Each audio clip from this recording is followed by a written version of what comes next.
Welcome to the Rotunda, the longest-running maternity hospital in the world and the busiest in Europe. It has seen the birth of almost 1 million Dubliners, and some 24 new babies are added to that number every day. Well done. Congratulations. It's a place of extreme highs and devastating lows. Please cry. Agony and ecstasy, all happening second to second. Lovely little fella. We're there for the most intimate of moments as people experience events which will change their lives forever. Yeah, the baby's almost out. Come on. Events to be remembered and retold for generations to come. Well done. You're okay. Your baby's nearly here. Oh, here we go.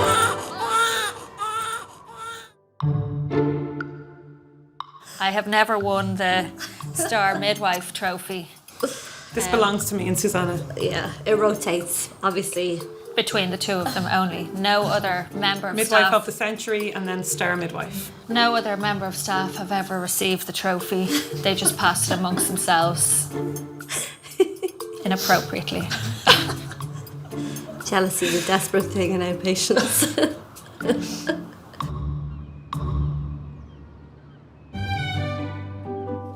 Walking the Rotunda's corridors, trying to get labour started, are Dubliner Sarah and her husband, Kilkenny native Dara, who are expecting their first child. We met December 2015 on Swiping Right, Tinder. Didn't know he was a culty when I swiped right. That was, he hadn't got that, so don't know whether. I'd never given a countryman a chance before. I'd never given a double chance either, so it worked both ways. Sarah's a very happy-go-lucky person. She's very, very positive. I think she rubs off on people in a nice way. I think she has nice energy. He was the fella that my mum always wanted me to bring home. Don't put that in. He balances me out. I suppose I'd be very more live wire kind of out there, so we're a good yin-yang for that. No, he was definitely the man that my mum wanted me to bring home. After many frogs. It's a relief to be in the delivery suite after a fitful night in the annex, waiting for labour to begin. First-time parents didn't realise how long the process could be, so obviously hear stories, some people are very quick, some people are, see, like us, not as quick, so we didn't have visions of maybe being there that long. Sarah and Dara have found out they are having a girl. And is she going to be the first of many grandchildren, or? She's fourth on my side, third on Yeah, theirs. third on my side, yeah. Third? Oh God, that is so exciting, isn't it? Yeah, so. Everyone's waiting on the phone, I think. Absolutely, I'd say the phone's been ringing off the hook. And do they know that it's a girl? Yeah. I can't keep secrets. No. And did you have any plans for delivery or anything? Had you read anything you were like, oh, I'd love to do that? No, just listen to the professionals. Like cut the cord or anything? Would anyone like to cut the cord? Yeah. Lovely. Let's do that, all right. Our bare plan, I suppose, was just listen to the professionals, trust them, take their advice, go with what they were saying. Take all the pain relief that's been offered. Yeah. She's never been in hospital before in her life, if I'm afraid. Really? Last night was my first night staying over. Was it? Well, that's good. Healthy. Yeah. Healthy. No need for a hospital. Exactly. Last time you were here, it was probably you as the baby, wasn't it? Yeah, I was born here. Were you born here? I was. Oh, fantastic. And I was an attraction apparently because my mum was only about 4 foot. Oh, really? And I was 10'8" and I was a week early. People were coming from everywhere to see the big baby that came out of a small woman. Out of small. My mum is tiny, in height and frame and all, so I was like, oh God, if she had a 10-pound baby, I'm tall, and what way is it going to work? So that was a bit of a concern. Can you generally tell how big a baby is by looking at someone? Give a good guess, yeah. What would you think that I'd baby's say going to weigh? it's a good 8 pounds. Yeah? Yeah. 8.5. It's like the snapper, what was that? Was that turkey? Was it 9 pounds? Is that a baby or a turkey? It's that baby.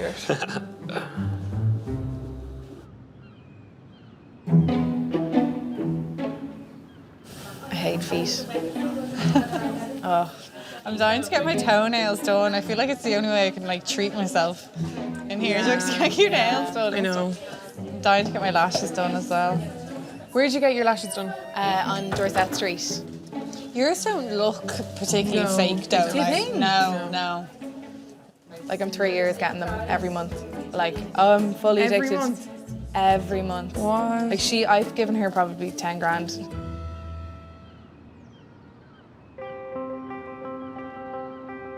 This is the umbilical cord here as it goes into the placenta. So this is the baby's head up here. In fetal assessment, Ellie, a patient from Dublin's Coombe Hospital, has been referred to Professor Malone. Ellie is 31 weeks pregnant, but her baby has been diagnosed with Reese's disease, a condition where antibodies in her blood are destroying her baby's blood cells. And this is what we call the middle cerebral artery. Ellie has 4 other children, the last of whom was also affected with Reese's disease. I wanted to have another baby. I knew it would have to be a pregnancy that was monitored a bit more closely. But I probably didn't realise quite how, as the pregnancy went on, it was worrying, wasn't it, towards the end? And the flow of blood in the middle cerebral artery suggests that the blood is flowing very fast, which is consistent with significant anemia. Okay. So I think these Reese's antibodies are crossing the placenta, are attacking the baby's blood, destroying the baby's blood and making the baby anemic. The antibodies can cross the placenta and attach themselves to the baby's red blood cells. And that causes those baby's red blood cells to burst, or hemolyze as we call it. And that can lead to profound fetal anemia in that baby, which can be fatal if not treated and not detected early. Just looking to see if there's any evidence that there's heart failure. Well, about 50 years ago, this condition was quite common because we didn't have any prevention for Reese's disease. But with the advent of anti-D, the prevalence of the disease has decreased significantly. And so we would see a woman with Ellie's level of problem maybe only once or twice a year. Whilst Ellie has had anti-D treatment, this has been unsuccessful. So the next stage is a blood transfusion for her baby. In Ellie's case, her ultrasound findings were already showing evidence of severe anemia, so we arranged for the fetal blood transfusion to be done within 24 hours of her first meeting us. We'll give the baby sufficient blood to take the baby out of the danger zone, and that should ensure that your baby will be safe for the next 2 to 3 weeks. And it must be a fine balance, when you're talking about the heart failure. Yeah. It's a fine balance for you to decide whether to do this or deliver. I'm very confident, looking at how the umbilical cord is set up and the anatomy here, that technically we should be able to get a needle into the baby's umbilical cord. Yeah. And technically, I think we should be able to accomplish a transfusion fairly easily. Obviously, at 30 to 31 weeks, the baby can survive outside the womb. So if we saw the baby get into trouble, we absolutely would go for the to help the baby out. No, that's brilliant. Thanks very much. Okay, let me give you a hand up. Thank you. And go from there. It's indescribable as a father to look down and, see that this little bundle of joy has now entered your life, and it is the best feeling in the world. People tell you about all the downsides and the sleepless nights and all that, but, it's worth it, absolutely worth it.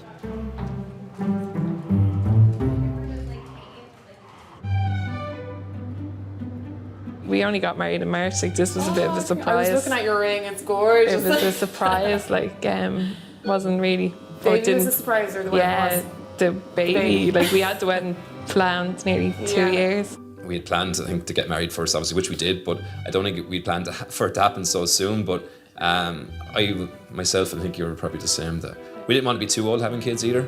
We're both in our early 30s, so we want to kind of do it now and enjoy them growing up. Oh, good. Okay, so look, we're about 2 centimetres now. It's come round to the front, and baby's head is moving it. I think I can feel a little bit of hair.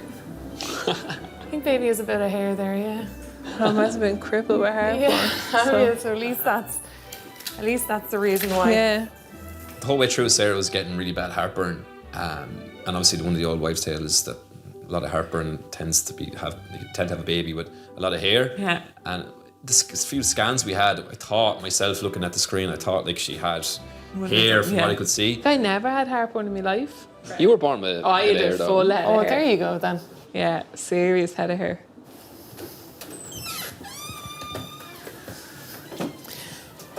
She's starting to feel a little bit of pressure. Now she's contracting. We've been moving her different sides. She's contracting 9 there, but she's been contracting like 7, 8 sometime.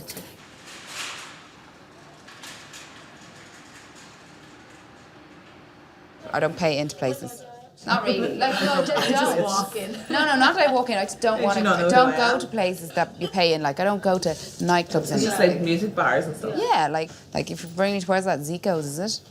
What's that like? Do you have to pay in? Mental, but like you're like paying a tenner and you're like that, and then you feel really Where is that, old, Bagger so you Street? feel like Is it good? yeah, it's good if you're 25. Everything's good if you're 25. That's why I have to stay in Donny Nesbitt's where there's 50-year-olds there and you feel like young. Yeah. I know, I'm too old for nightclubs. Too old. Yeah. We just have to go down to... On the prenatal ward, Ellie and her husband Owen are getting ready to go to theatre for their baby's in utero transfusion. They'll never forget where they first met. We met in London, didn't we? In Bristol. Oh, Bristol. Sorry. Yeah. He said the blood is nearly ready and that they might have a slot in theatre in half an hour. So I was only ringing you just to say that, not to make you. We met on the night out? Yeah, in an O'Neill's Irish bar. And there was a group of us that night and there was a group of Irishmen. So, but I was the only one who got lucky. All these years later. Although this is the couple's 5th pregnancy, it's the first time Ellie has had to go through a fetal blood transfusion. With Reese's disease, the mother becomes more sensitised to positive blood with each successive pregnancy. So we tend to see the baby getting anemic earlier and earlier in each successive pregnancy. Yeah, I'm thinking, I think I'll stand over that side. Yeah, so machine up here, yep. The hospital environment is a familiar one for Ellie. She works as an ICU nurse in Crumlin Children's Hospital in Dublin. So I'm sure this is all fascinating. This is standard ICU day for you, isn't it? Yeah. So being a nurse, you see some really sad things and some things that you just think, I never want to be in that situation or that position, and especially with children, The hardest bit for you here is that you have to just stay still. The things you've seen, not a lot of people would have seen unless you work in ICU. You can breathe. You can breathe, but just you have to stay still, because as you probably heard me saying there, the needle is going to be in a very delicate spot. I think it does make you just realise how fragile life is, definitely. Suzanne? Sarah, will you just tell Suzanne it's Jane here, we're about to start. Thanks. In 1 or 2% of cases, the baby will not tolerate a fetal transfusion, and there's a possibility that during the procedure, an emergency caesarean section might have to be performed if the baby's heart rate slows down. Just there, that's exactly there. Little cramped now, I'm sorry. You take the probe.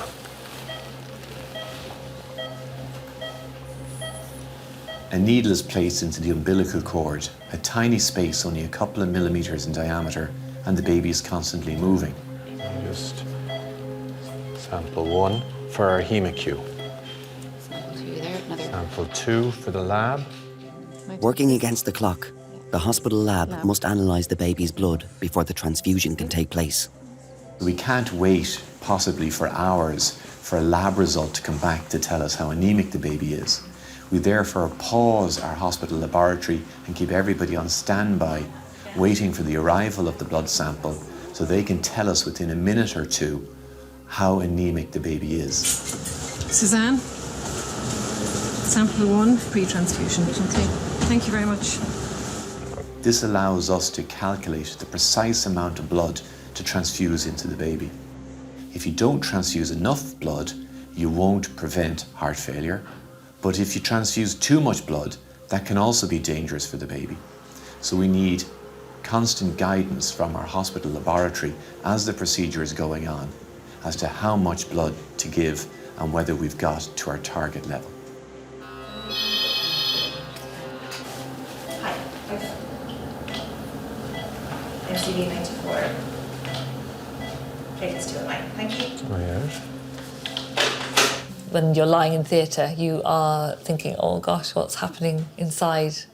Because obviously all the doctors and experts in the world, I suppose nothing is guaranteed, so, and they have to tell you the risks, and there are risks obviously doing a blood transfusion, so definitely it's stressful.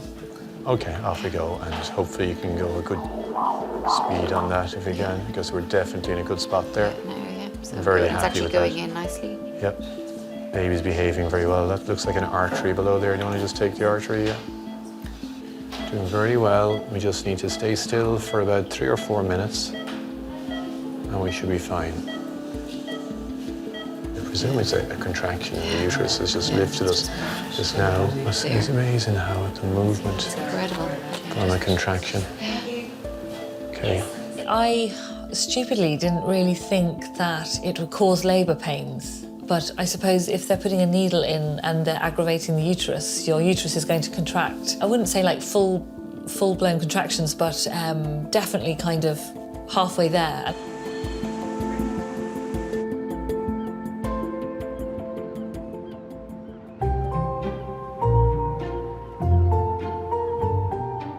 It's been almost 40 hours since Sarah's waters broke. Midwife Kira is examining her to see if the long wait to meet their baby is nearly over. Fantastic. Right. That's brilliant. So you're 10 centimetres. Forgot to deliver that news. And we might just do a little bit of a push down, just see with this next contraction, and we can see where baby's head goes to. Okay. We wanted Sarah's labour to progress because it had been a little bit slower because the waters had gone for such a long time. We wanted things to progress a little bit quicker. Down, more. Right down, even more. Right down. That's it, well done. Brilliant, okay. And we'll wait. Do you know what we'll do? We're gonna wait. We'll wait the hour, okay? Right, okay. And allow, baby's moving when you're pushing.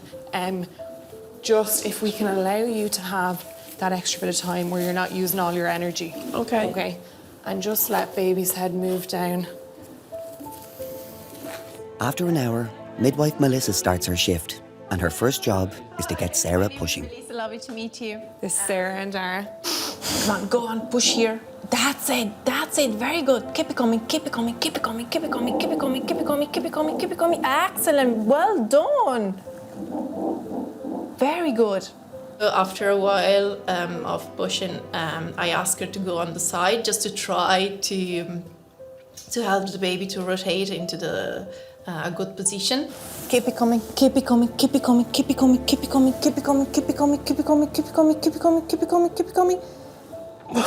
Okay. But this unfortunately didn't help. I was pushing for an hour and nothing was happening. And I think then I was starting to get upset with myself. I was like, I'm doing this wrong. I'm not doing it well. And, I was taking it to heart. And I was exhausted at that stage. The head hasn't really come down much. What do we do? Usually, after an hour of pushing, I'll get the doctor just to see if we can do anything, especially she needs to rotate into the right position, this baby. I think she's facing sideways. I decided to inform my senior midwife that I needed a doctor review just because I was having a few concerns that the baby was getting tired, so I just wanted one of the doctors to come and have a look. Slow, deep breaths, Sarah. Slow, deep breaths. You're pushing very well, okay? I think baby needs some help. It's just the baby's head position. Yeah. It's just, baby's trying hard. It's just on a little bit on the tilted angle. So we may have to apply a kiwi cup or a forceps I have to just see, we'll put you in the position, we'll ask you to push again and see if the baby's head comes out. The kiwi cup may pop off because of that swelling. I'll see, I'll push you in the position and examine, and then decide what we can try. Is that okay? Yeah.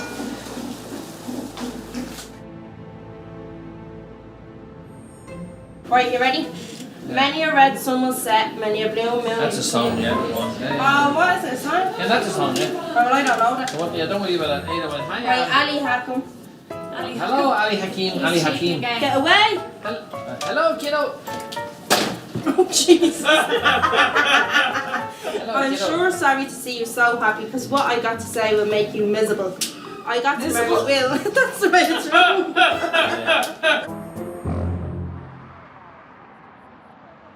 Good morning. Hiya, nice to meet you. Nice to meet you. Peter is my name. I'm one of the anaesthetic doctors. Yes. Ellie has been admitted to Dublin's Coombe Hospital. She had a second blood transfusion in the Rotunda, and now it's time to deliver her baby early by C-section. Ellie, you're having a section today? Yes. That's your first section, Yeah. right? And you have 4 children? Yes. 2 of them were delivered with the forceps and 2 non-vaginal deliveries. Did you have... The doctors feel it's safer to deliver the baby 6 weeks early, rather than have it become anemic again. I didn't want to do another blood transfusion, and I think they thought at 34 weeks it was becoming a bit more risky to do another transfusion. Thanks very much. See you upstairs then. Thanks for being all the best. Bye. Then they rang me on the Wednesday morning after they'd had their big talk, all the doctors together, and they rang me just to say, yeah, if you can come in tonight, we're going to deliver you on Thursday morning. So Ellie, they're just going to pop a catheter in. Now you won't feel any pain. You might feel touch but no pain. It's kind of a funny, dissociated sort of thing. You alright? Yeah. There was definitely a few evenings I came down to you during when we chat at the kitchen table, and I definitely felt like I'd rolled a dice. Yeah, definitely. Try and avoid those vessels, yeah. A few times we were sort of saying to each other, God, if we'd known all this was going to happen and the potential risks, would we have gone ahead at that stage, knowing what we know now? The head is down, so it's nice. Now suction when you're ready, thanks. Okay, and fundal pressure now. I think it's just you never know with life. That's the problem. That's why people have babies in the first place. That's great. Ellie, we're about to have your baby. The quick way. Aw, gorgeous. The little man. Well, boy, that's what you thought.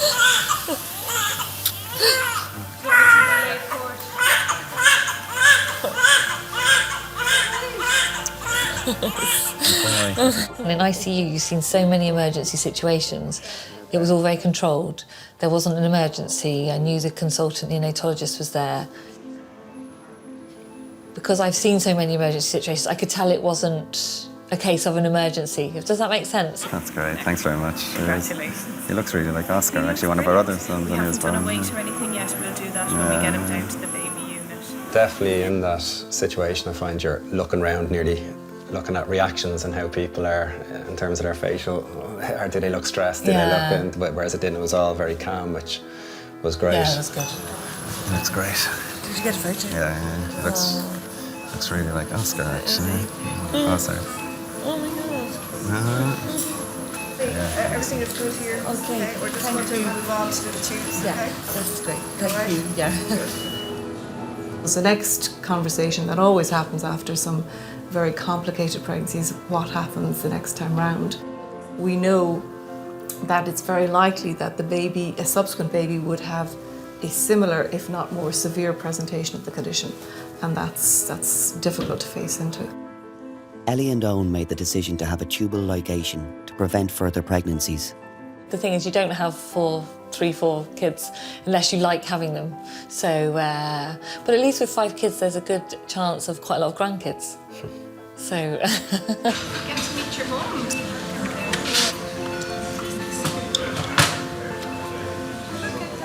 Just have to get another dog. No, only joking. No, 5 is a great number. Yeah, 5 is just perfect. I'll see you in a bit. Cheers, thank you.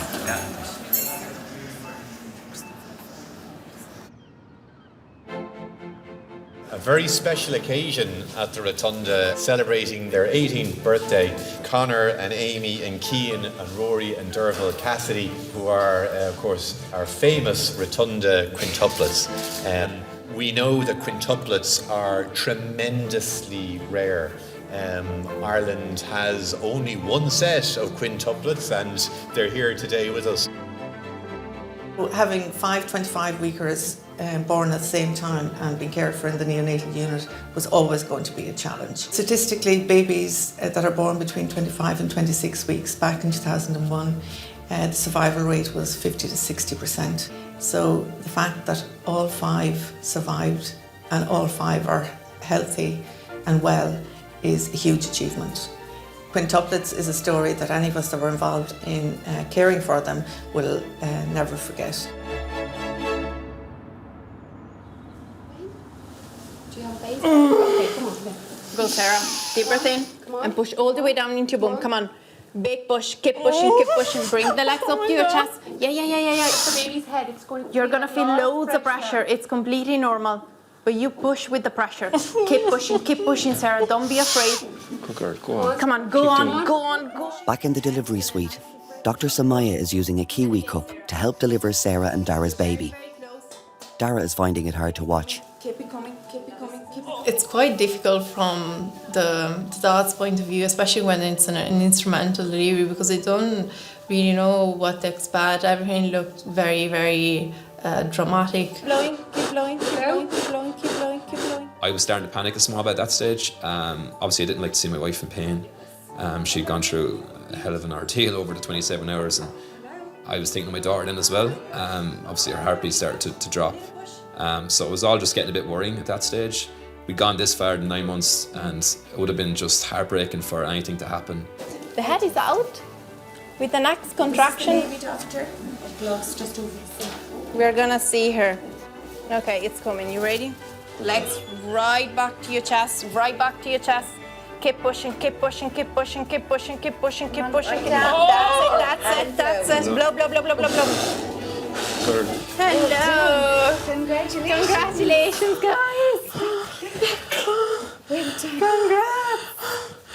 Oh my gosh, she's a big girl. Have a look at her. Oh my gosh. No, go. Yeah. Just 1 second, the sharp Okay. Congratulations. Okay. Yeah, it was just amazing to see her that first time. Like, as Sarah said, when I heard that first cry, Yeah. I think she was it was a bit of like a couple of seconds wait, so it felt like an eternity, but once she gave that initial cry, it was just brilliant. I remember the doctor explaining what she was going to do, but not really taking it in. And the next thing was just like pop, and the baby was there. Dara, do you want to cut the cord?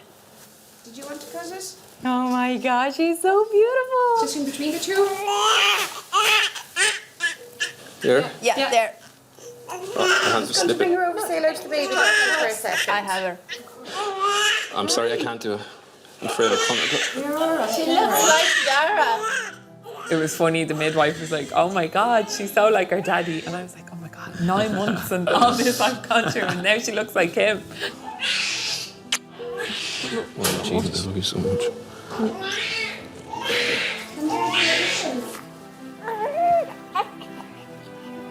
Like when she looks up at you and she's giving a gap, like you just completely, do it again tomorrow without a doubt. Maybe not so soon, In a while we'll do it again. But I have to agree to it as well, so let's see what it says. Oh God, 8:15. She is 4 kilo 05. She'll never forget her roots, because obviously I'm from the country, so I'll always have that in her. She can follow Kilkenny in the hurling, Dublin the football. I think that's probably a good balancing act. So she's not far off. She's not far off 9 pounds then. Yeah. Yeah. I know. But she'll still have a big double accent. She might talk properly like me, you don't know. She'd be like, Dad, why do you talk different to everyone? Right.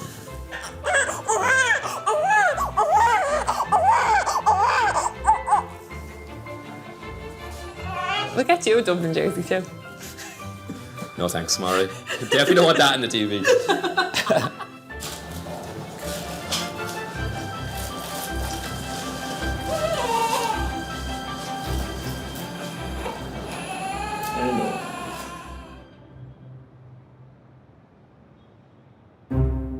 When it's a full moon, it will be like the hospital will be crazy. It's actually real. Like, it's real, and it's not only in Ireland. I can assure you, like, it's the same in Italy as well. Like, if it's full moon, you just need to pray like that the shift will be okay.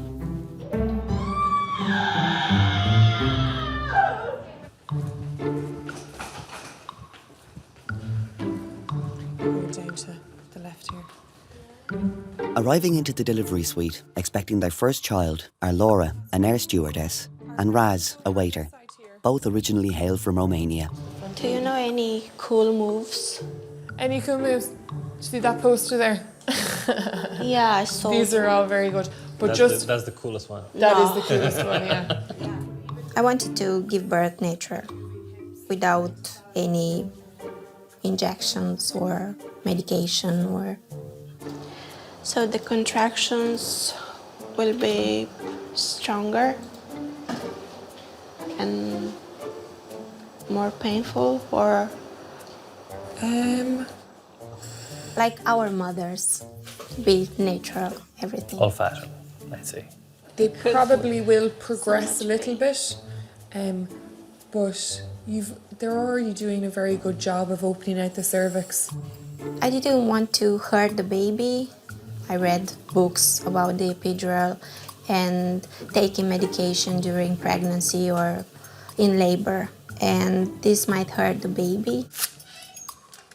Come on in. Hello, how are you? Hello, how are you? She had a few concerns about getting an epidural. Thankfully, getting epidurals is lovely and safe, and it's really safe for your baby. She didn't want to get it, and that is perfect. So Katie is going to take over from me, okay? Okay. But I'll be coming back in later to see your little boy. Yeah. Good plan. We met in 2014, in work. We used to work in a restaurant industry. She was a receptionist, I was a waiter. Any flowers? I was all day here with you. It's Valentine's Day, no? Oh yeah, I forgot. For me, it was easy. It was love at first sight. This is the most romantic present to baby. Oh. Now I'm happy he's a boy. Really? Oh Yes. yeah. You know what women have to endure. Exactly, before she wanted a girl. And she saw what's happening and she said, no, I'm glad it's a boy now. I don't want her to suffer. I wanted a kid. I wanted a baby. In the beginning, she wasn't very sure she wanted one, but I keep pushing her. Come on, it's time. It's like, look, it's time. I think your jobs are harder than mine. Working in an airplane with drunk people and. Oh my God, oh yeah. Hats off to you. You know, I work as a cabin crew. To have a baby meant to stop flying, so I love to fly. That's why I wasn't prepared to have a baby. And especially when you have delays and it's not your fault. They don't understand that. People get very frustrated, don't they? And they take it out on you. Yeah. I love aircrafts. I just love. Sometimes flying. she'll sit in the garden just watching the planes take off Yeah. in the back. I go to the airport and watching the aircrafts. Yeah.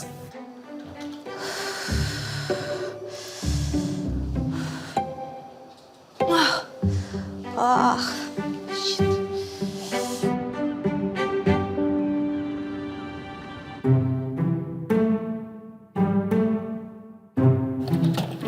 So I'm getting, whatchamacallit, slide ropes. Oh, lovely. Slide rope there. That's the bottom of my bed. And then that. Although I don't think I could get up every morning and be looking at myself in the mirror. Oh no, I'm not going to. I'm only going to get one mirror in the middle, kind of maybe up high. Hey. And then in the boys' room. Do you not have them on the ceiling, Louise? Oh yeah, everywhere. Oh my God, can you imagine?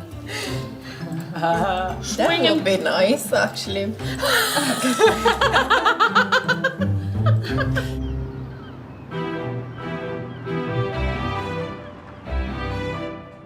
Emma and Martin are in outpatients for a milestone checkup with their son Nathan. 7 months ago, baby Nathan was delivered in the Rotunda at just 25 weeks gestation, after mum Emma was rushed from Ballinasloe Hospital. Weighing less than 900 grams, he was gravely ill. His sudden arrival was a shock for Emma and her partner Martin, who had been together for only 7 months. Lights blazing, gunning it up the road. The on-call doctor comes in, checks me, and goes, I'll be honest with you, baby's feet are actually out of the cervix. He's kicking out of the cervix. He was that low down. And I was like, what does that mean? She says, very high chance baby's coming tonight. He's looking great. I feel a bit better now, but it's a bit, you know, when I heard about the ventilator this morning, it was like, oh, kind of the end of the world, but I'll admit I had a bit of a breakdown. That happens though. But you're expecting setbacks, but you just have to think logically about it. And then I was saying to myself, see, I suffer from mental health anxiety, and I said, am I cut out to be in this position? I'm doubting myself. Because I should be there to support her and him, but I'm kind of finding it tough. Like, it's just the whole thing is daunting. Like, I'm thinking too far ahead of myself, to be honest with you. So, I mean, I'm delighted with his progress, but it's still, I can't even think. When I'm home, it always comes back into my head, even when I'm enjoying myself, I say, oh, he's in here.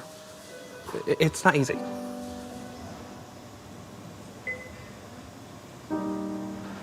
The thing to remember about neonatology is that we're not really just only caring for the baby, we're caring for the whole family unit, and that's the whole premise of family-centred care, and that we provide care to the parents as well as the baby in the intensive care unit. Nathan spent 6 weeks in the Rotunda's ICU and a further 7 weeks in Galway Regional Hospital. Straight into the mouth. Today he's back in the Rotunda for the first time. The team want to check his heart function. Nathan would be 7 months or 4 months corrected, considering when he should have been born. He should have been born on the 22nd of September, so. Yeah, and weight-wise, where he started off at £1.15, he is now a stone. Officially today we weighed. Officially today he was weighed, and he's a stone in weight. So he's huge. 7 times his birth weight. Yeah. Look at you. He's like, I think I know you. Ah, do you remember me? Huh? You're a buster. You're a buster. I'm just checking the heart at loads of different angles. And I'm basically making sure that there's no little holes in the heart, which we know from before that there isn't. I'm making sure that the heart is pumping well, and at the moment everything is looking good. No. So this, what is the noise indeed? That's your heart. Yeah. It's my heart as well at this stage. Is it? Yeah. It makes me laugh, right? Everything he put us through in 13 weeks, and it's the slightest sniffle that makes him panic now. You know, Isn't after it? all that, like, when you have him home, it's just like. I think it took a few days for it to kind of kick in that, like, it's okay. We're good. What size? What was he in comparison though? Oh, You're looking like, back. I mean, if you look, I'd say he was barely his torso. If you were, When you're, I mean, it's hard to imagine, like, but, you know, looking back. But. Well, I think I'm coping well, but I've had a few panic attacks. It's Daddy. Hey, yeah. It's Daddy. Hey, yeah. He's getting there. Like, I mean, considering the anxiety issues he has, he's doing marvellous. Thanks very much. Thanks a million. Thank you so much. You were great. Thank you. Oh, and we'll it's so see him, nice We'll to... see him again at some stage. Emma and Martin are going back to the intensive care unit with Nathan for the first time.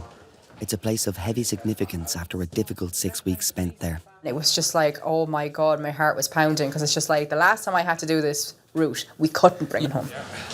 This is a bit weird coming up here on our. Hello, Nathan. How are you? How's he doing? Grand, he's perfect. He's absolutely flying. We just got him weighed, so he's over a stone in weight. And it was so nice to see familiar faces again, and they were talking to him, and delighted. couldn't get over him because, like I said, he was barely a couple of pounds the last time they would have seen him. Stop snuggling into me. Talk to people. You have to talk. How are you? Welcome back. It's lovely to see you. You're brilliant. You're like a role model for all the little guys inside us. It's like his mother asked me recently, she says, just out of the blue, she asked me, she says, now that he's home, he's safe, he's big pudgy baby, can I ask you something? I says, go on. And she says, did you think he was coming home? And in that moment I had to think about it, and I said, I'll be perfectly honest with you, I thought we were planning a funeral.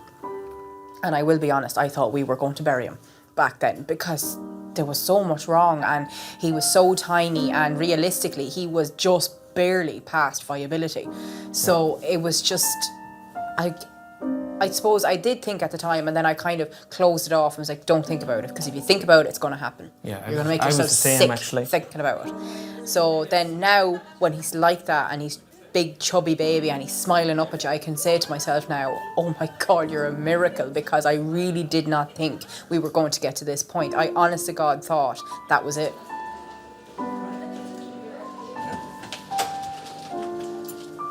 Are you okay?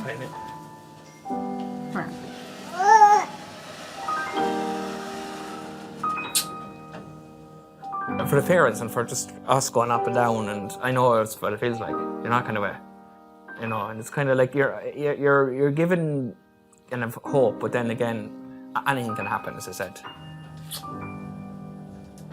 He's all in one piece, you know. Sorry. You look in there and you see those small babies and you kind of go, They have a long road ahead of them. We were there, and God, we're here with you, because we were there and we saw the surgeries and we saw the heart issues and the sepsis and the transfusions, and we went to pieces so many times and fought like cats and dogs when we got so angry with the situation that shouting at each other was just the easiest way of dealing with it. We've been there, and it's the hardest road you will probably ever do, but it is worth it in the end. I think it's a mix of the teeth and hunger. Ah, jeez, it's absolutely gnawing on you.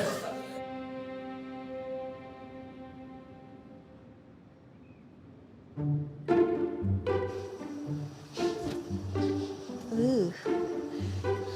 I'm sorry. Dă-mi un pic antiperspirantul și parfum. Serios. frate. Da. I put makeup.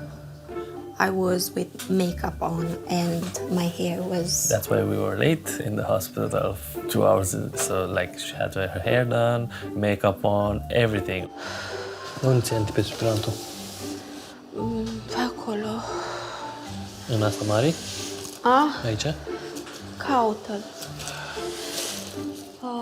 I didn't want to look like an exhausted mother. Ce este? Shampoo. Este șampon? Yeah.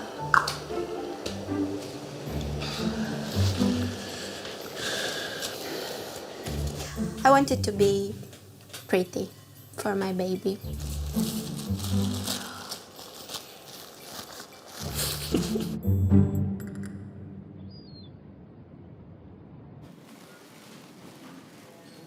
Anything nice now? You've taken all the nice ones? That one's nice. It's But all it's- right. but It's it's not. no, It's it's that not. one. It's there. Laura has been labouring for 5 hours. She's coping well with her pains by moving and keeping upright. Katie told me that it would be easier because of the gravitation. Energy gravity work for her. Yeah.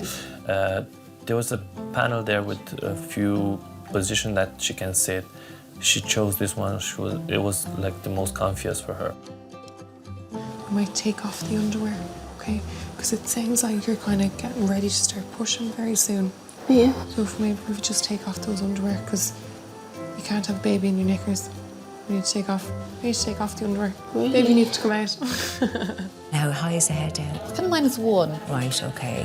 She there's an anterior rim there. Right. And she is a prime up, isn't she? Yeah. But she's coping well. She's no epidural or No, anything? she's coping with it so well. Right, okay. I tried to talk to her into taking something to the epidural. She didn't want to listen to me.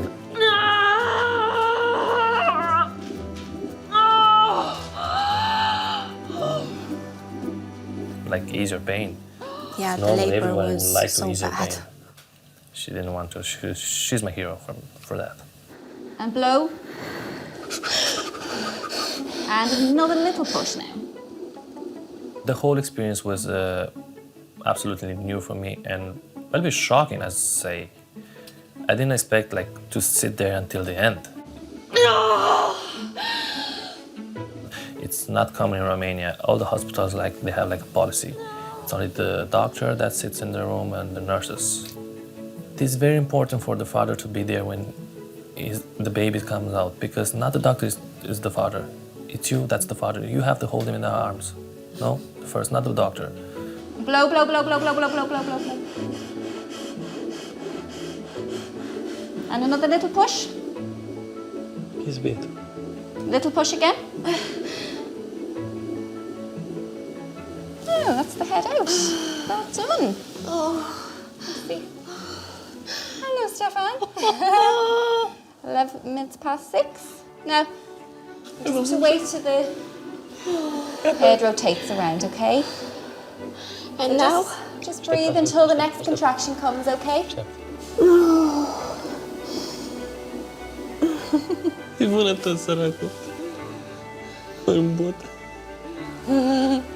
Give it a little push there and see what happens.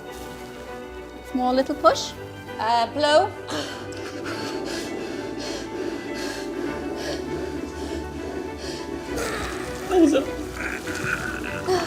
Push. Hello there. At 13 minutes past 6. Now you just come back a bit.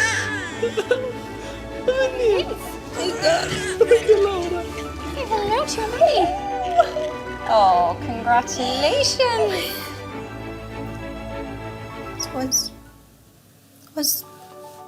You can describe this.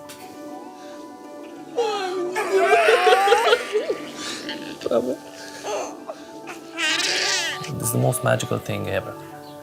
When you hear him and when you actually see him and feel him on top of you. What's wrong? Illiquid. Nothing is wrong.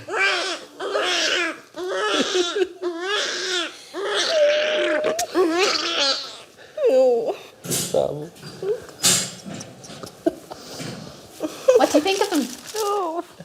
I didn't imagine him like this, but he's so beautiful. I don't know what to say. Speechless.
Welcome to the Rotunda, the longest running maternity hospital in the world and the busiest in Europe. It has seen the birth of almost 1 million Dubliners, and some 24 new babies are added to that number every day. Well done. Congratulations. It's a place of extreme highs and devastating lows. Please cry. Agony and ecstasy, all happening second to second. Lovely little fella. We're there for the most intimate of moments as people experience events which will change their lives forever. Yeah, the baby's almost out. Come on. Events to be remembered and retold for generations to come. Well done. You're okay. Your baby's nearly here. Oh, here we go. I'm now here 18 years.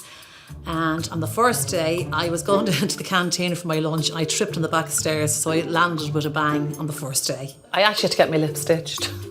But anyway, sure, it was grand. I had to come back the next day, I had no choice. Arriving in the labour ward are teenagers Jake and Alex, who are expecting their first baby today. They're no longer a couple, so they plan to co-parent. Also supporting Alex is her mum Linda. Jake doesn't think her first impressions of him were good. Don't think she liked me, being straight about it. But I think she's okay with me now, I hope, anyway. Are you alright, Jake? No, calm. Not bothering me. You're not the one giving birth. They know their place, men here. Well, like, I didn't tell my mum until I was actually in a hospital for the booking appointments. So you actually told her by text? Yeah, I did. My mum just cried for a few days, but eventually she accepted it and she was grand. But she was so supportive and she supported me through the whole pregnancy, which was so good as well. We actually met online, but he doesn't like to say that. We met on Tinder. Mm-hmm. Right? Yeah.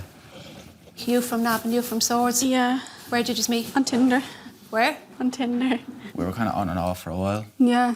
Up until about, I'd say January, we were solid up until like January, and then we were on and off. 12 to 5. Are you going to go back to college or what are you doing? Not this year, no. I'm doing an apprenticeship this year. Football as well? No, steel. When Jake found out Alex was pregnant, he made the difficult decision to turn down a football scholarship in the US. Football was everything from a young age for me. I signed for Shelbourne, then I signed for Cherry Orchard. I went back to Shelbourne to play League of Ireland. It was rough to accept, but then, as my mother puts it, you know, what's for you won't pass you by. In Spain, at least, everybody's crazy about the football. Is there any famous football players from Spain? Yeah. Who? Them all. Who? All of them, yeah. All of them. Pedro. Pedro, yeah. There's Pedro, there's Casillas, Valdez, there's loads. Piqué, Sergio Ramos. Piqué, yeah. Arbeloa. There's... Azpilicueta. David De Gea. Is that the one? Is that one of them? knows The better. one that bit like the other person? No, that's Luis Suarez you're thinking of. It was the same thing the whole way through, on and off. Yeah. Because we were just both childish, not gonna lie. We Yeah. both just couldn't talk to each other without arguing. Yeah. So I just walk away from the conversation and she'd do the same. I haven't a clue what I'm looking at. Baby's heart rate there, top one. Put your glasses on. Sure. The glass. That's it. Like my parents aren't together, so I naturally just wanted to have a family, like the dad and mum together, and obviously have a family. But like it wasn't working out with me and Jake, and I obviously like didn't think like I was so upset at first, thinking, oh, my baby's not gonna have a proper family. But obviously, as more of my pregs went in, I was like, my baby would be fine. Like me and Jake were gonna co-parent anyway. Be here, like. What? She's just gonna be here. Yeah, she can't wait. That's where they get weighed. Then she gets put here. I just didn't think it would be good for the baby to grow up in that kind of environment where me and Alex argue every week and she sees that and thinks that's normal. Then when she gets to like 16 or 17, she picks up with a bloke that argues with her constantly and is probably rude to her and doesn't treat her nice, and she thinks that's normal, like when that's not normal. It's not how you're meant to be.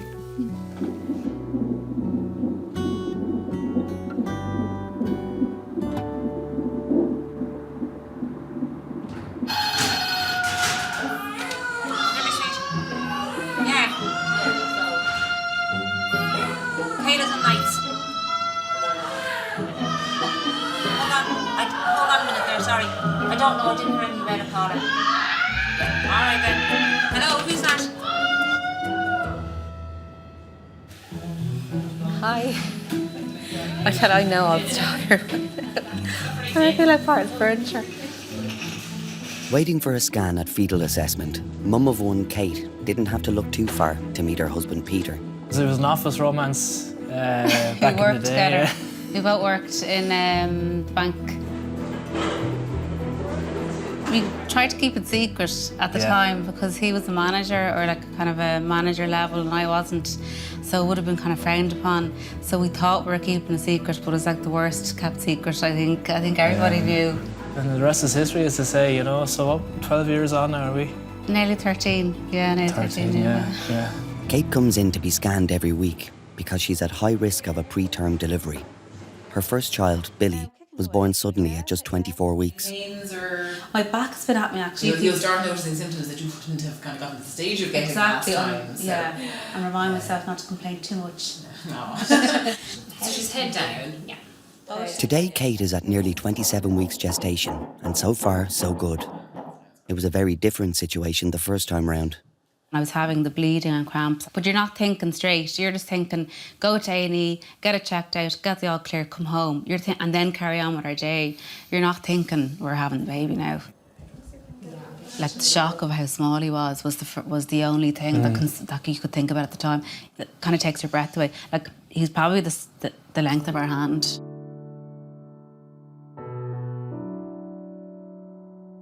They kind of had to run various tests, and they had to obviously put the He's line ventilated straight away. The line in to ventilate him, etc. He was kind of just taken away then to be examined further, and then we went into the recovery room just in next door, and then he was whisked up to the ICU then thereafter. 127 days that he had in hospital was very up and down. Thankfully he came through it. Thankfully we got to take our little baby boy home. He came home in oxygen for 6 months. Billy was 1 year and 3 months when I got pregnant, yeah. So it's still very fresh, and kind of around the year mark is when you're kind of coming out of the trauma. Kate was extremely nervous, even when I met her before she got pregnant, even making that decision as to whether to embark on a second pregnancy, because with one very, very early delivery as she had with Billy, there was a very significant risk that she would deliver preterm again. I had 2 recent days in hospital. I had kind of 2 scares that I possibly might have given birth early, but they didn't progress, luckily. I'm really, really happy to have gotten this far, to think that I was, once wondering would I reach past 24 weeks, to now actually have well bypassed that and gotten this far. I have this kind of dream that I want her to have her with me in the ward for the few days. So I didn't have any of this the last time, so I could change her and look after her for those few days. I think it's a really special experience for her, so hopefully. The recent referendum that changed the approach to termination of pregnancy in Ireland represented one of the biggest changes and the biggest challenges in the history of the Rotunda.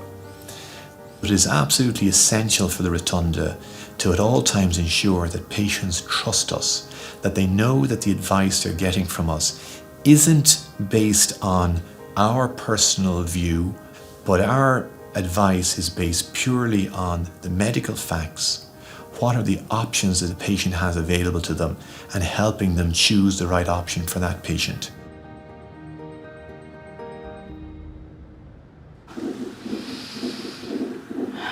So keep breathing. In the delivery suite, Alex's pains are increasing and she's thinking of having an epidural. Too much, is it? Yeah. You're doing good, homie. Keep it up.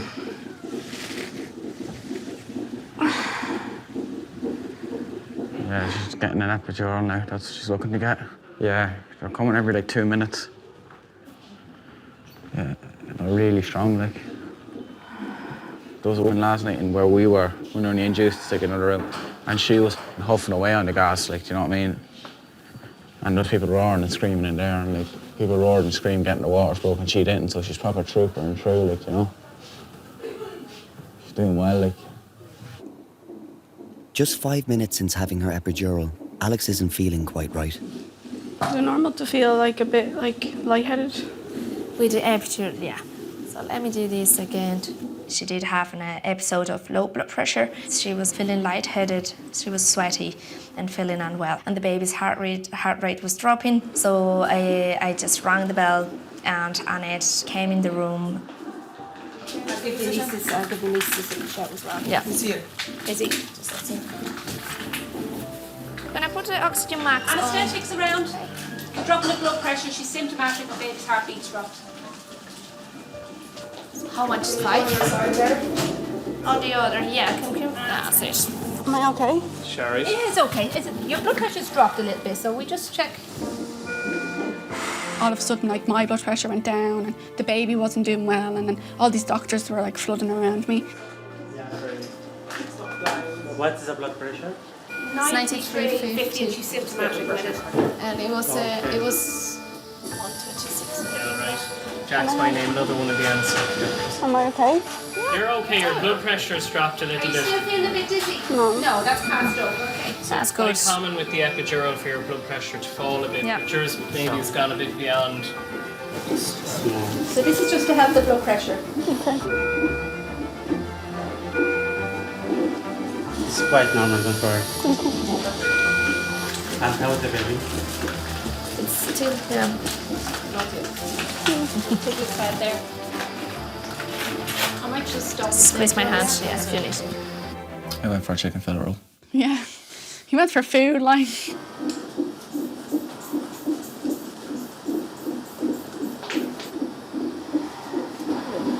Trying to recover, so we're okay here. I knew I was in good hands, and that's all that was went to my mind. I wasn't scared because I know they know what they're doing. Like, they're doctors, and like they went to college for this, and they know. So I wasn't scared. Let's take this off. Baby's all good. Have I dilated or anything? 4 centimeters. 1. Oh, I just said 4. No, she's not. Oh, sorry. Oh, I was like, oh, 4. You were hoping.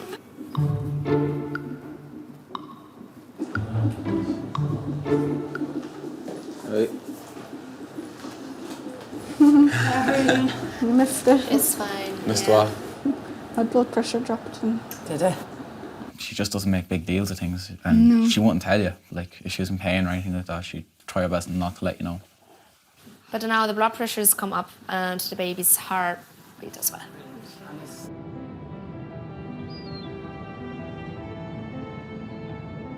Looking forward to getting this baby into your arms for skin to skin. Yeah, it looks fast. Kate has made it to just over 37 weeks of pregnancy. She and Peter are arriving in theatre for her planned cesarean. We're going to have a baby.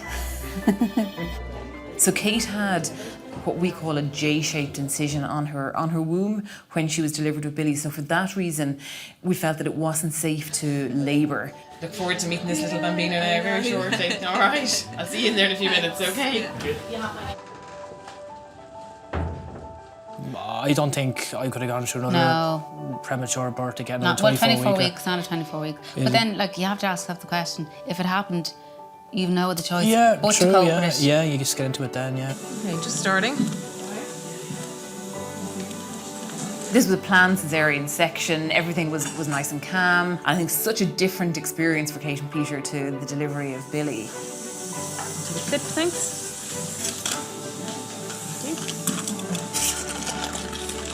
Hello, gorgeous. Drop the drapes a little. Hello, hi. You're gorgeous. Hi, Mom. Hi, Dad. Can you see her? Oh, she's doty. It was kind of a joyous occasion, hearing the baby cry. She got to cuddle her. It's a completely different experience. It was what we had expected the first time around, you know. The name Kate and Peter have chosen for their new baby has special meaning. I lost my twin sister. It's going on 9 years now. So her name was Ruth, and I always said that if I had a daughter, I'd call her Ruth.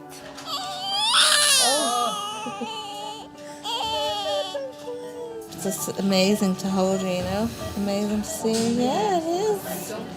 There's no wires coming out of her, and that she can actually, I was like lifting her up going, where's all her equipment? Like, 3 days later, Billy is visiting his sister for the first time in a place where, as a critically ill newborn, he spent his first months. Hello. Hello. Little man. Hiya. Hello. I haven't seen you in a while. I haven't seen you in a while. Thank you. Yeah. Give me a kiss. for us, it was the end of the kind of traumatic time and the beginning of the best time. It felt like the two times we're meeting. And I know it sounds really corny, but it's the only way to describe it. We're going back to Billy's first home, where he stayed for 16 weeks. So, neonatal ICU. Julie, how are you? Look, Fab. Now, little man, yeah. Look after you so well. You go the wrong way. No. Different baby, isn't he, Julie? Oh my God, huge. The red hair. I know. Didn't lose that. She looked after him in the first week. Yeah, on Paddy's Day. Do you remember on Paddy's Day? Yeah. Bye-bye. You go home with your 2-year-old who's kicking and roaring and screaming in the back seat like any 2-year-old should be, and a newborn baby all packaged ready to go like a normal baby. And it's just like, when we drove home from the hospital, I thought, we're actually leaving the bad days behind us. I can feel it. Yeah, I know. Yeah.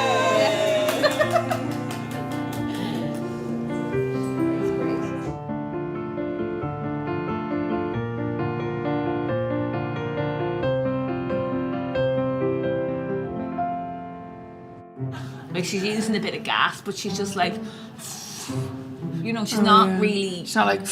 No, she's like, and then, you know. More than 30 hours since she was induced, Alex's labour is progressing very slowly. She's been told it might go to C-section. I thought when you get induced, like you have it that day, I didn't think it took about a fucking week. I told you. They could have induced you and just sent you home, realistically. Hardly. What if I had her then? You weren't. Depends on though. the person. You didn't know at all. I know, but it depends on the person, though. But you didn't know. I know.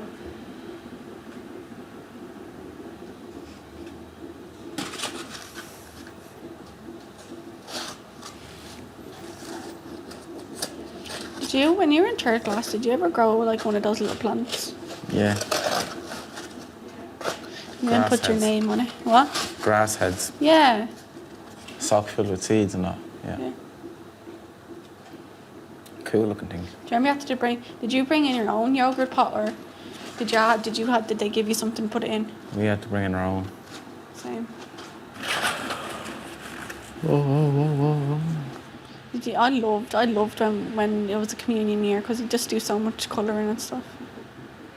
Do you remember? Mm-hmm. Can you itch my belly for me? Which part?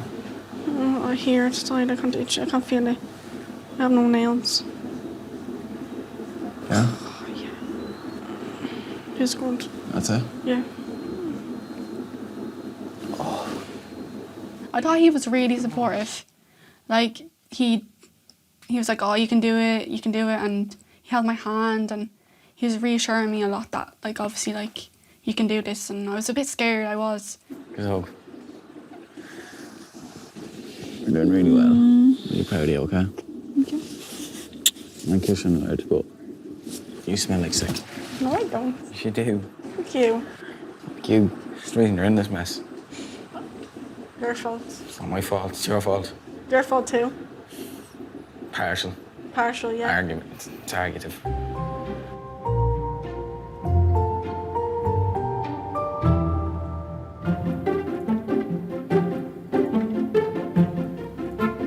I've worked in so many places. I think I'm chefing now about 22 years, 23 years. And working from the top Michelin star, I have to say working in the Rotunda has been more satisfying for the women in bed, and they could be really tired, really sick. And to take that lid off and say, yes, that is gorgeous, I'm going to enjoy this. And if it gives them 5 or 10 minutes, to me, that's brilliant. I'm delighted with that. Waiting for her 20-week scan, Natasha is 21 years old. Expecting twins, she's soon to be a mum of 4. When I found out it was twins, I actually wasn't even that shocked. It was just because the ones in my family are really strong, but I'm actually really excited. I can't wait. I asked her to get with me when we were 14. I texted her saying, do you want to be my girlfriend? There's no really date, like. No, there's no date. So we always said, like, oh, we'd want kids, but, like, never discussed, like, when. Yeah, I never thought it was going to be so soon. Are you feeling baby's moving yet? Like, in the last 2 to 3 days, I've felt... Here with Natasha and Andrew today is Natasha's mum, Naomi, who is a twin herself. Natasha and Andrew's first child, Tyler, has cystic fibrosis, a genetically inherited disease affecting the lungs and digestive system. So he's gone now, he has cystic fibrosis though. When they noticed that he had a blockage, they suggested, like, oh, does anyone in the family have cystic fibrosis, or have you heard of it before? And none of us have heard it. Like, we didn't even know we were carriers. It was hard at the start because we were still getting used to all his medicines. He's on 6 nebulizers a day. He takes 3 in the morning and 3 at night. He gets physio, like he can get like either like tapping or cupping and like a pep mask that like he breathes through, and like it like restricts his airways like to open them more. He likes going to the CF unit. He can play there, and people are coming in, obviously like they're paying him attention, and obviously he loves the attention. But when it comes to being admitted into hospital, like A&E or anything, he hates it because like he hates needles, like he's terrified of them.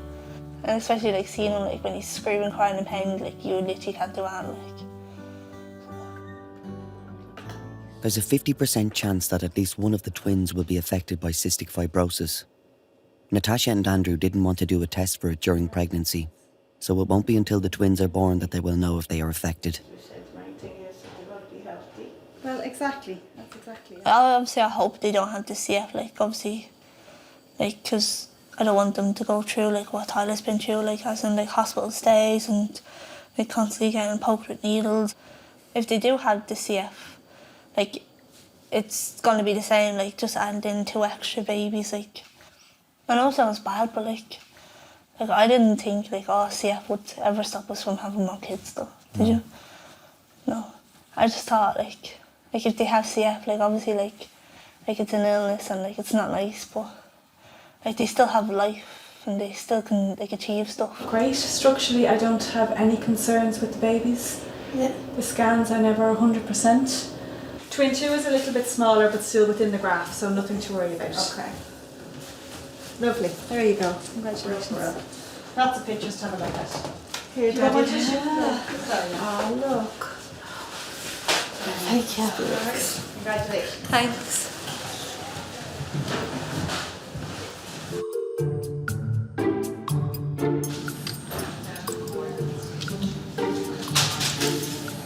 Will you stop dropping stuff?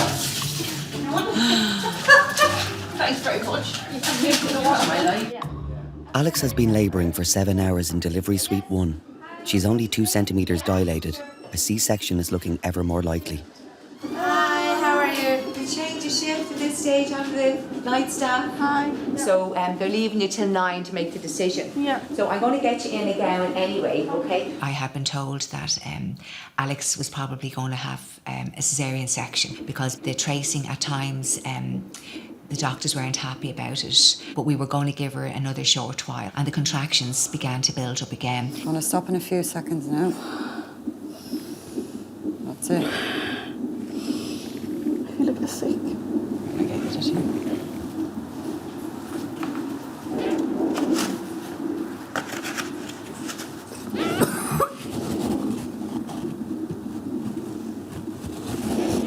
Come on. Yeah. It's just... She's in more pain now, Jake, and the epidural isn't really working that well. So she doesn't want to be any more pain. You haven't a clue. You're just part of the furniture. You're just watching, that's all. The women do everything. Okay, so what we didn't want to happen is, remember when you got the epidural and the baby's heart rate dropped because your blood pressure dropped. So we want to go very softly with the top up. Want Jake to hold your hand? That's it, do your breathing. Good girl. Newfound respect, honest to God, because, like, as a bloke, when you think about women having kids, you're like, oh, why are they making a big deal, like, you know, have the kid, like. But when you see that now, when you're actually in the room and you see her having that kid and you see what she's going through, it's completely different. You never think you can feel like that about someone till you see them having the kid, till you see what they're going through for you or for your child. It's amazing to see, like. Yeah. Yeah, he hasn't said anything like that. I heard you feeling a bit of pressure. Yeah. That's good. So I might just check on you. She's you're ready to have your 10. So I was so shocked. I was like, from 2 to 10. Am I actually? Yeah. So we were all so excited. It was looking less likely that she was going to need a caesarean section. Now you've got one there now. So just take the gas away. That's it. And just give me a push down it. Drop out the knees a little bit. No, it literally felt like 10 minutes. I actually don't know how much I pushed for. Good girl. Blow, blow. Just drop out your knees now and blow. Good girl. Just drop out your knees. Good girl. Good girl. Do the small little push. Now keep the legs nice and relaxed. They're nice and relaxed. Good girl. You're brilliant. Just 3 pushes, I'm not going to lie to you. Don't Yeah, like push she was baby's coming, head she out. was literally coming so quick, like I felt the urge just to push and push. Good girl. Well done. Keep the legs nice and relaxed. Good girl. You're doing it now, you're doing it. That's Good it, keep going, keep girl. going, keep pushing. That's it, you're brilliant. Now she's there. She's coming now. She's coming. Another little bit, another little push. Another push. Good girl. Well done. Now we just take the cord from her neck. There you go. She's absolutely gorgeous. Gorgeous. Well done to you. Well done. Jake, Daddy. No. Here we go. Now, see the white bit? You just cut after that. Good man. Yeah, just here, yeah. Go ahead, don't do our piggy. That's it, now go on. Once I cut the cord, like, there was just that connection was there. Like, it's weird to explain, but when it came out, it doesn't feel like, and then you cut the cord, and like, that's what dads do. I'm now dad. Ah, she's so lovely. She's gorgeous. Now. There you go. Now. Now. Hello, Missy. Congratulations, everybody. Thank you. I don't know how to explain it, like we just connected again, I guess. Mm-hmm. Well done. Not bad, was it?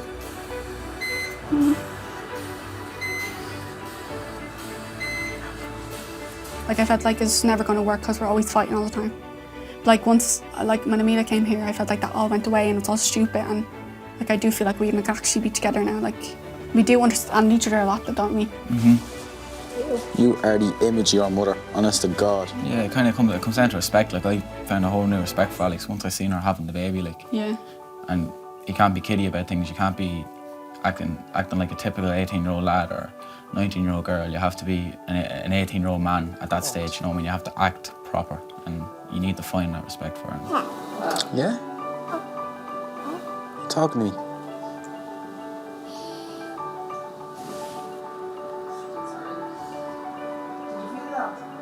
It's so mad to think that we grew, like women like grow these human beings with, like, they have brains and like a nervous system and fingers, and it's so weird that she fitted in my stomach like that. That's what I thought, and I was like so mad. And she has this nose and these eyes, and so mad. And she looks like me. Everybody's like, oh, she looks like you so much, and oh, but she looks like Jake as well. That's a mead woman there.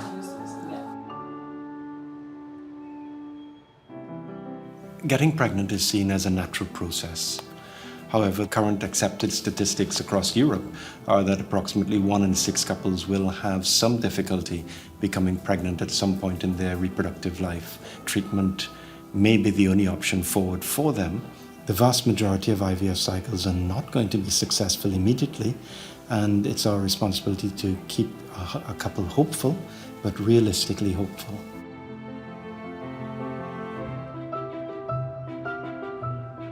Arriving into the Rotunda are Stacy Jean from Galway and Alan, a native of Waterford. When they first met, they had eyes on a different prize. We met back in 2010 at the Ladies' Day of the Tremor races. So we don't count the day at the races as our first date because it was only kind of towards the end of the night that we realised that there was a bit of a spark there. Yeah. We had our first kiss that night. Yeah, you were trying to set me up with your best friend. I was trying to set you up, but it doesn't really set a romantic tone when you're trying to hook you up with somebody else. He was very confident. Some would say overly confident. Very confident and funny. He was very, very funny, to be fair. So I remember we were up in one of the pubs in Tremor after the races, and a couple came over and said that we were a beautiful couple. They were like, geez, you look lovely together. And we started laughing, going, we've only met, and she thought that we were together for years. So very early on, I think we discussed a family and said we realised we wanted the same thing, we had the same morals and that, and we wanted children, both of us kind of did. We just expected that we'd get pregnant pretty quick, and like everybody else, that we'd get married and maybe go on honeymoon and, you know, conceive there, have a baby, and, you know, 9 months later. You all right? Yeah. You sure? Yeah. Oh. I had a lot of fibroids and a lot of cysts and that for the last few years. Growing up in that, I always had stomach pain and that, and then my appendix burst and destroyed one of my fallopian tubes as well when that happened. So we knew there was going to be some issues, we just didn't realise there was as many issues. You're nervous. How's everything going through now? I know. After numerous tests and investigations, Stacy, Jean and Alan went to meet fertility expert Dr. Reese to find out why they weren't getting pregnant. Stacey's bed was right up against a window in the hospital, and it was lovely outside, and we were sitting there, and Dr. Reese is a fantastic doctor. Like, he really softened the blow, and kind of, he was great with us, really. Like, it would have been very difficult for them to conceive as a couple naturally with the problems that they presented with. A surgical approach was absolutely necessary prior to undergoing IVF, and that would have probably been realistically their only opportunity. Following 3 pelvic surgeries, Stacy, Jean and Alan started a series of gruelling IVF treatments. The first year I was very embarrassed and ashamed. For no reason, there was no reason to be embarrassed. Yeah, but there was just human nature, the feeling. So we didn't tell anybody, even though my family probably knew. The second year we told our families. Yeah. And by the third year we were telling anybody that would listen. It's a cool world out there, if you can't have kids. We were at a wedding, and I remember that Stacey's sister-in-law was asking just routinely about how everything was going and with the IVF and everything. And it took me a while before I realised that I kind of tweaked with me that she might be pregnant. I thought she was kind of testing the waters just about how she'd break the news. Like, they were very apprehensive about telling us. And they told us, and we were delighted, and we were so happy for them. We really were, and we hugged and we kissed and everything. And later on that evening, I remember, and I'll never forget it, we went out for a dance on the dance floor. And suddenly we just looked at each other and we were both crying. And everybody else was happy, and it was real kind of like a surreal moment where it was just the two of us, and we could have been on the dance floor on our own at the time. And I remember we said to each other, look, we'll give each other the rest of the dance. We'll cry and we'll hug and nobody will notice. And then when the song is over, we'll clean ourselves up and we'll go back and everything will be fine.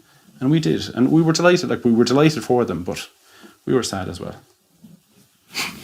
You all right? So, but yeah, you okay?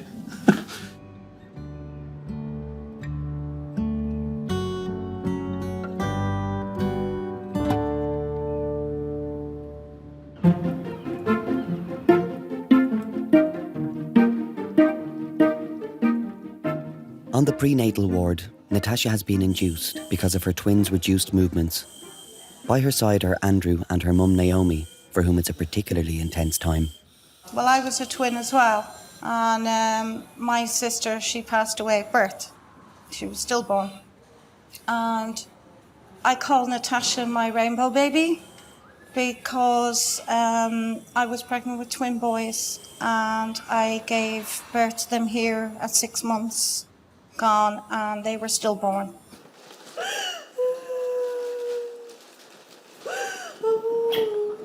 I was like in full on labour, like I was about to have the babies in the ward, and the nurse had to rush me down in a wheelchair.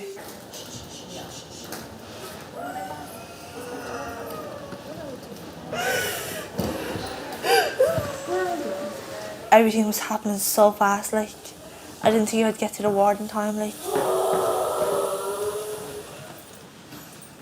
On the previous pregnancies, my mum was there both times. So when she was bringing the bags up, because it was so quick, she didn't have a chance to leave the room, so she was just there. Christine is my name. I'm one of the midwives. They'll be looking after you. How are you? Good strong contractions there. As labour is progressing so quickly, Natasha doesn't have time for an epidural. As soon as we got into the room, she was like breathing through the gas, and she just started pointing down. And then the nurse lifted up the sheet, and then you can see the baby's head. That's it. Your baby's first head is the baby's born. Everything is fine. You're doing fantastic. Okay, baby's coming now. That's it. That's it. Now. Hello. Now, here's your first little one. Did you know what you were having? A little girl. 1759. Congratulations. Twin 1 was in a hurry to come, and that was a very straightforward, normal delivery. The delivery of the first twin can be stressful on the second twin. Natasha is scanned to see what position twin 2 is in. Twin 2 is Fetal breach, which means that the feet are coming first. With each contraction pushing twin 2 out feet first, every second counts to deliver the baby safely.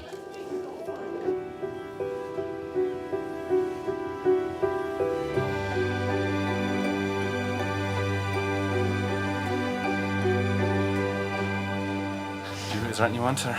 No. Are you sure? I can't have anything. For Stacy, Jean and Alan, the road to fertility has been long and difficult. Over the last 3 years, they have had 2 failed IVF cycles. The third was possibly to be their last. The first time our pregnancy test came back negative, and that was a hard day.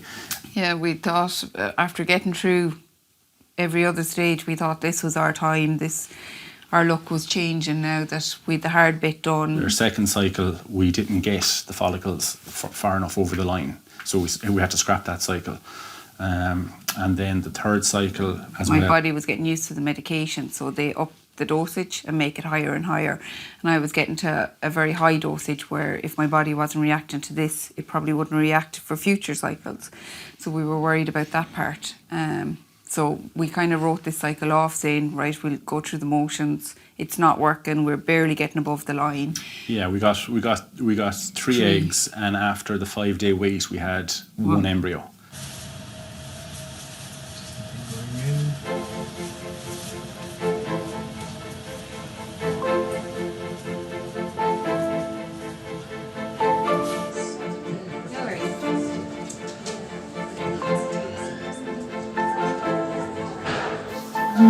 Give us a kick. 3 o'clock in the morning, I was woken up to a positive pregnancy test. You're meant to do it after 2 weeks. Stacy never waits the 2 weeks. Very hard. We cried and we hugged and we kissed and we were delighted. And I've never seen a happier pregnant woman in my life. Stacy was just so happy. Yeah. We got the call from the clinic to say that the bloods came back, and "You're very pregnant" was the word that she said.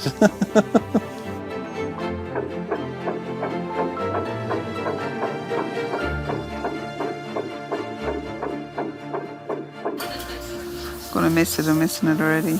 But I still don't think I'm letting myself believe it until I have the baby there and everything is okay. At last, after almost 5 years trying to conceive, it's time for Stacy, Jean and Alan to go to theatre for their baby's delivery. Right, let's go meet this baby. I'm crying already. Natasha's first twin was born within minutes of her arrival to delivery room 9. Her second baby is in breech position. Now, Natasha, we're going to put your legs up in stirrups. There was 2 very senior doctors there. The feet were extremely high, so the registrar had to internally examine Natasha to hold the feet in position. Big push. That's it. Right down to your bottom. Hold it and push down. That's it. Her foot slipped out of her hand, and I could literally feel her swim away, and then feel your one's hand just grab her leg. Then I'm like, oh my God, imagine feeling that in your stomach. Like, big push. Go, girl. That's it. Go. That's Come it. on, more. And one more. And then there's The contraction's gone. Contraction. Natasha, listen to me. I'm going to take the gas. No, you're not. And she was like, no, we need to take that back. I was like, you're not taking it anywhere. We'd really like you to have another normal delivery, okay? So if you work with us, we'd have the baby really soon. And when the contraction comes, Natasha, give a big push down. Push down more. Come on, right no, down. No, not push it. Natasha, please remove that from your mouth. You have to. Remove your hand from there, please. Get your hand away from me, please. Natasha. You did a bit of shouting, I did a bit of shouting. The poor midwives got the brunt of it, didn't they? Please give me the gas for one moment. No. Tasha, what, man? Come on, you have to work with Natasha. Now, give the gas. No. No? Do you want this baby out? Natasha, you have to work with, please. Have you got the contraction? Push. Yeah, okay, go for it, go front. No, come on. Your body's telling you what to do. So I was trying to listen to my body instead of trying to listen to everybody else. That's it. I know, come on. That's it. That's it. Push, she's coming. That's it. Very good. That's it. Now, 18, 17. Now, your baby's foot is out, okay? You're doing great. It's not an everyday occurrence, and when you see a baby being delivered by breech, you know, there may be a delay with the head coming. It is a challenging situation. That's it. Now, Natasha. That's it. Now, Natasha. 18, 18. Now she's just a little bit stunned because that one was a little bit hard on her, okay? So we're just going to bring her over to the baby doctor. Yes, it is a girl. She's fine. She just, if it was just a bit more pressure. Like Andrew was looking over, he was holding Amelia. And I just went over to Andrew. I said, Andrew, she'll be fine. She'll be grand.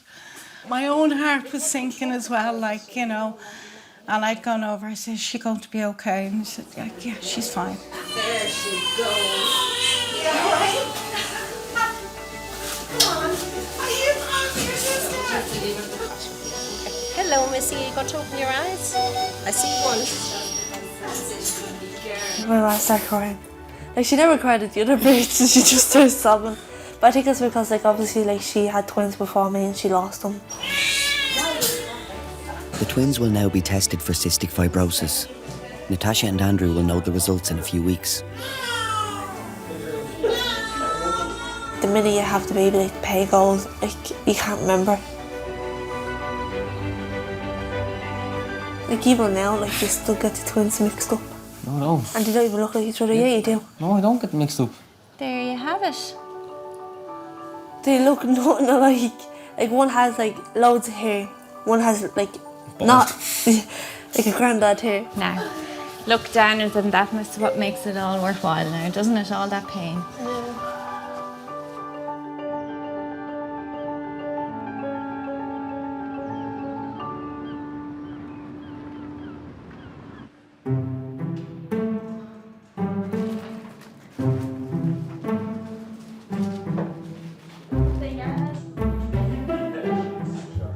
Stacy, Jean and Alan are on their way to theatre. With Stacy's previous surgeries, a C-section is the safest method of delivery. The sense of expectation is building. You all right? You sure? You want to back out? You keep it in there? I walked that corridor 4 times beforehand for my operations. It was always the same, walking down the same corridor into the theatre. Oh yeah, it could be my last one. Yeah. Touch now. It is. I should look. Do you know what you're having again? No, that's surprise. Right. Okay. Do you want me to show you? Do you know or what we're tell? having? No, I don't. No, you'll be the first to know nearly. You're the first. Every operation was hope. Every operation I got done, it was like, right, this is going to fix everything, we'll get pregnant now. Do you know, so you always left there with hope. So it was, but you always walk down hearing other people delivering babies. Yeah. Here's all I guess I'll see you in there. Love you. See you in a minute. No, can you just follow me, All I want to do is just see the child's face and know that it's healthy and it's fine. I really don't. If it's a boy, I will be shocked. I really just don't. Whenever I think ahead of christenings and birthdays and Christmases and stuff, it's always a girl. And I just don't know why that is. I'm just fully convinced. So I will be very shocked if it's a boy. I'd love a boy as much as a girl. So once the child is healthy and happy, I don't care what sex it is, you know. You know, maybe it'd be gender neutral, who knows? That's okay too. I scrubbed up well, and Stacy was very happy that they were The Galway colours, that they were maroon scrubs. And getting into the same room and seeing some of the staff and going, right, well, I've had her and her before. And I was like, this is good, this is a good omen. Then me realising, oh my God, we're about to meet this child that we've tried for so many years to make. You might feel a bit of a stretch. Yeah. Okay. You're okay. You're not 3 minutes. Speak too much. You're 2 minutes. Okay. Hello. Congratulations. Let's see, what have we got, guys? What have we got? It's we're right. You see her? Hi, Mom, my dad. Oh, she's not happy with me. I'm just going to let her relax down on your tummy for a minute. Thank you. Congratulations, both of you.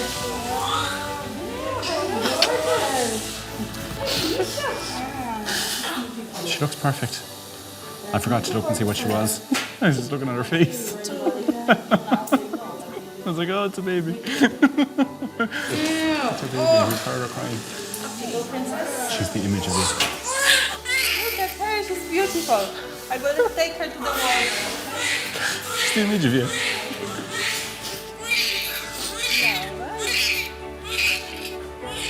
Pretty nice and warm. I don't remember a time without her. As soon as she was there, I was like, yeah, that's my baby girl. It was worth it all, wasn't it?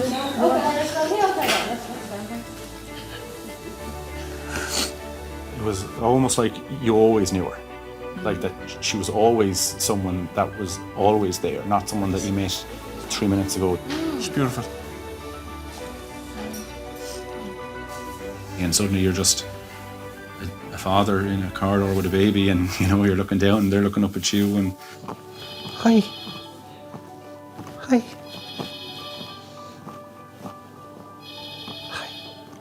You look at her and she smiles at you, and you know, you feed her, and it's just, we're so lucky. You know, we're so lucky. Yeah, it's just been unbelievable. Like, we took a photo and of the two of us just after the embryo had been implanted into Stacy, and the fact, you know, like the thought that this baby has come from that is just unbelievable. The fact that Stacy grew this little girl inside of her, and you know, that pregnancy was just full of love, and it was full of, we loved every minute of the pregnancy. We loved it, you know, and we're going to love you even more.